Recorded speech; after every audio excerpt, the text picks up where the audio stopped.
Good afternoon, I'm Raine Musñgi. This is Newsfeed. The Philippine Stock Exchange Index retreats after Monday's rally. The local bourse slipping 0.1% to 67.34. Value turnover was at 5.7 billion pesos. Despite being in the red, advancers still managed to beat decliners 103 to 90. Holding firms were a drag, falling 0.5%. Billionario Enrique Razon's ICTSI led the day's most active stocks, gaining over 1%.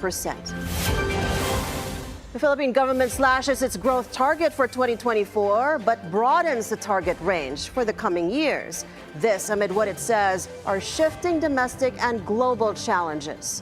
Sujin Kim has more. The Development Budget Coordination Committee, or DBCC, on Monday revised the government's medium-term macroeconomic assumptions. The DBCC narrowed its growth target for the year. Finance Secretary Ralph Recta says he doesn't expect the economy can grow by 7% this year.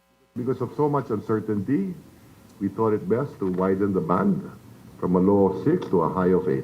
Targets for the next years were likewise adjusted.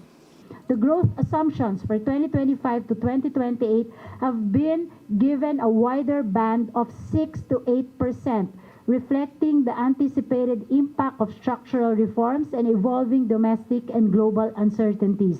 The peso is expected to remain stable at an average 57 level against the US dollar for 2024.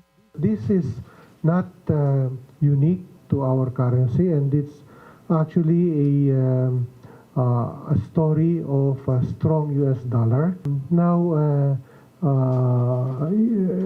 there's still a chance that the peso can strengthen, especially because of seasonal factors during the Christmas holiday.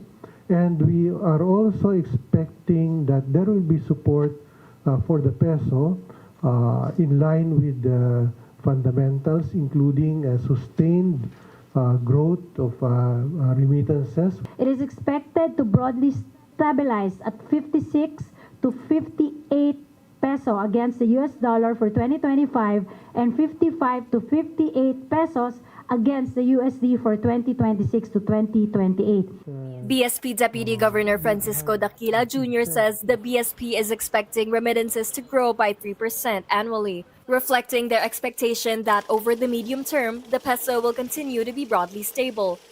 The DOF is still refining their tax proposals, but reaffirms that none are consumption-based. Part of their fiscal consolidation strategies include accelerating revenue efforts. The BIR and BOC is expected to grow double digit. By next year, they'll be collecting at least an additional 1 billion additional a day. And then the following year, another 1 billion additional a day. This will be supported by recalibrated legislative measures that will provide a significant revenue boost to the government, such as the recently enacted VAT on Digital Services Act, and by tax administration reforms centered on digitalization. The chief economic manager maintains it is best to stick with gradual fiscal consolidation, in spite of credit rating agencies saying rapid fiscal consolidation can trigger an upgrade. That's why it's positive. Right? So for as long as we follow that downward trajectory in the deficit, I think maybe in 2 years' time, or 18 months to 2 years, you could get a credit rating upgrade. Sujin Kim, BNC.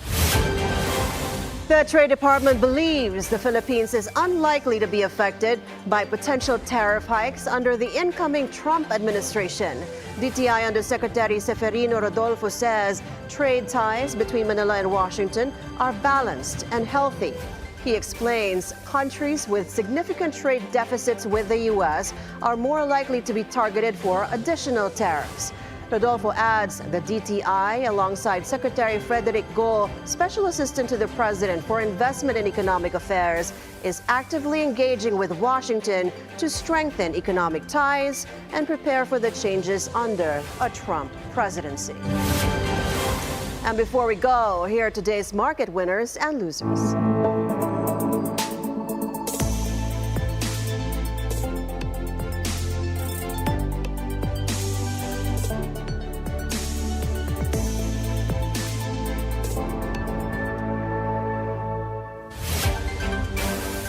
And those are the news this hour. I'm Raine Musñgi. Stay tuned to BNC on Free TV Channel 31, Channel 24 on Cignal, and on our website, bnc.ph. Thanks for watching.